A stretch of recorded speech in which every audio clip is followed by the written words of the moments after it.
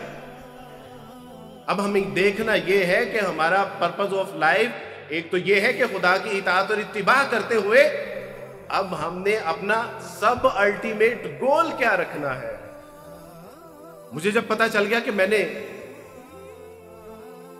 عیسائیت سے جب اسلام قبول کیا تو اسلام قبول کرنے کے بعد میں نے کہا کہ ٹھیک ہے، اقرار باللسان و تصدیق بالقلب، اسلام قبول کر لیا۔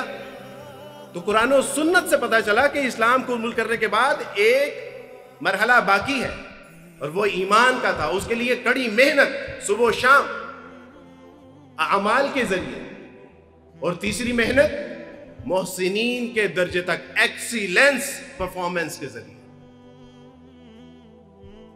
میں نے اقبال سے پوچھا کہ اقبال کیا منزل یہی نہیں ہے کہ ہم نے اپنے مقصد کو پا لیا، اسلام قبول کر لیا؟ تو اقبال نے کہا کہ نہیں، یہ نہیں ہے، ابھی تو تیرے اندر عقابی روح پیدا کرنی ہے۔ عقابی روح جب بیدار ہوتی ہے جوانوں میں نظر آتی ہے اس کو اپنی منزل آسمانوں میں۔ اقبال کہتے ہو ابھی تو مراحل باقی ہیں۔ میں نے کہا کہ اقبال یہ آسمانوں میں منزل کا کیا تصور ہے؟ تو اقبال نے کہا کہ پرے ہے نیلی چرخ فام سے منزل مسلمہ کی، ستارے جس کی گرد راہ ہے وہ کارواں تو ہے۔ تو نے سمجھ لیا کہ تو نے بی ایس سی کر لی، تو نے ایف ایس سی کر لی، تم نے ماسٹر کر لیا، تم نے پی ایچ ڈی کر لی تو منزل ہو گئی؟ تم نے فیکٹریاں لگا لی، تم نے کاروبار چمکا لیا، تم نے مارکیٹیں بنا لی، کاروبار خاندان دکان بنا لی، تو کیا تیری منزل یہی ہے؟ نہیں۔ فرمایا کہ یہ تیری منزل نہیں ہے، پر یہ ہے نیلی چرخ فام سے منزل مسلمہ کی، ستارے جس کی گرد راہ ہے وہ کارواں تو ہے۔ اقبال نے کہا کہ یہ پلانٹ، یہ کلسٹر، یہ سپر کلسٹر، یہ گلیکسیز، یہ ملکی وے، وہ بھی تیری منزل نہیں ہے، بلکہ تیری منزل کی طرف اٹھنے والے جو قدم ہیں یہ ان کی خاک ہے۔ یہ ستارے جو ہیں یہ تیری قدموں سے اٹھنے والی خاک کے ذرات ہیں۔ تو یہ میرے دوستو بھائیو بزرگوں ہم نے سیکھنا ہے کہ ہم کیوں دنیا میں آئے ہیں، کیا کرنے کے لیے آئے ہیں، ایٹ لیسٹ ہمارا انجام کیا ہونے والا ہے۔ آخری بات کر کے وہ یہ کہ یورپ پہ اسلام کے احسان کے صفحہ اول پہ ایک حکایت لکھی، اور وہ حکایت یہ تھی کہ کسی نے لکھا کہ ایک شیر کا بچہ تھا، اور وہ شیر کا بچہ اپنے ماں باپ سے الگ ہوا اور گم ہو گیا، اور گم ہونے کے بعد وہ ایک گڈریے کو ملتا ہے، چرواہے کو ملتا ہے، اور چرواہا اس شیر کے بچے کو بھیڑ بکریوں کے ساتھ رکھنا شروع کر دیتا ہے، اور جب وہ بھیڑ بکریوں کے ساتھ پلتا ہے تو وہ بھی بھیڑ بکریوں کی طرح اچھلنا کودنا شروع کر دیتا ہے، ان کی طرح منمنانا شروع کر دیتا ہے۔ اسی طرح وہ بڑا ہو جاتا ہے۔ ایک بار ایک لومڑی نے اس کو کہا کہ تمہیں پتا ہے کہ تم you are not a lamb, you are a lion۔ اس نے کہا you can say، تم کیسے کہہ سکتے ہو کہ میں ایک شیر کا بچہ ہوں، میں لیم نہیں ہوں؟ تو اس نے کہا کہ ذرا چشمے میں اپنے چہرے کو دیکھو۔ جب اس نے اپنی جد دیکھی، اپنے دان دیکھے، اس نے کہا ذرا اپنی آواز نکالو۔ جب اس نے اپنی آواز کو نکالا تب اس کو ریئلائز ہوا کہ I am not a lamb, I am a lion۔ میرے دوستو بھائیو بزرگوں، کسی وقت قرآن و سنت کے چشمے میں اپنے چہرے کو دیکھیے گا۔ ہم غلام نہیں ہیں، ہم بے مقصد اس دنیا میں نہیں بھیجے گئے، بلکہ اللہ سبحانہ و تعالیٰ نے انسانوں کے لیے ہمیں ایک شیر کی سی حیثیت دی ہے، اور اللہ سبحانہ و تعالیٰ نے ایک مقصد کے تحت اس دنیا میں بھیجا ہے کہ آپ نے اللہ کے نظام کو اپنے اوپر نافذ کرتے ہوئے اس کائنات کو اس کے تابع کرنا ہے۔ اپنے اسلاف کی تاریخ کو پڑھیے، قرآن و سنت کی روشنی میں وہ آپ کو بتائیں گے کہ دین ازانے کبھی یورپ کے کلیساؤں میں، کبھی افریقہ کے تپتے ہوئے صحراؤں میں، شان آنکھوں میں نہ جچتی سی دہاں داروں کی، کلمہ پڑھتے تھے ہم چھاؤں میں تلواروں کی، تجھ سے برہم ہوا کوئی تو بگڑ جاتے تھے، تیز کیا چیز ہے ہم توپ سے بھی لڑ جاتے تھے، نقش توحید کا ہر دل پہ بٹھایا ہم نے، زیر خنجر بھی یہ پیغام سنایا ہم نے، تو ہی کہہ دے کہ اکھاڑا در خیبر کس نے، چیر کے رکھ دیے کفار کے لشکر کس نے، دشت و دشت ہے دریا بھی نہ چھوڑے ہم نے، بحر ظلمات میں دوڑا دیے گھوڑے ہم نے۔ جب قرآن و سنت کے چشمے میں اپنی شکل دیکھیں گے تو آپ کو پتہ چلے گا کہ ہم غلام قوم نہیں ہیں۔ We are not purposeless people۔ اللہ سبحانہ و تعالیٰ سے دعا ہے کہ اللہ سبحانہ و تعالیٰ آپ کا یہاں پہ آنا، میرا یہاں پہ بلانا، بات کرنا، سننا، سنانا قبول و منظور فرمائے، اور محسنین والوں کو اللہ سبحانہ تعالیٰ جزائے کثیر عطا فرمائے کہ انہوں نے آپ سے بات کرنے کا موقع دیا۔ واللہ یحب المحسنین، وآخر دعوانا ان الحمد للہ رب العالمین۔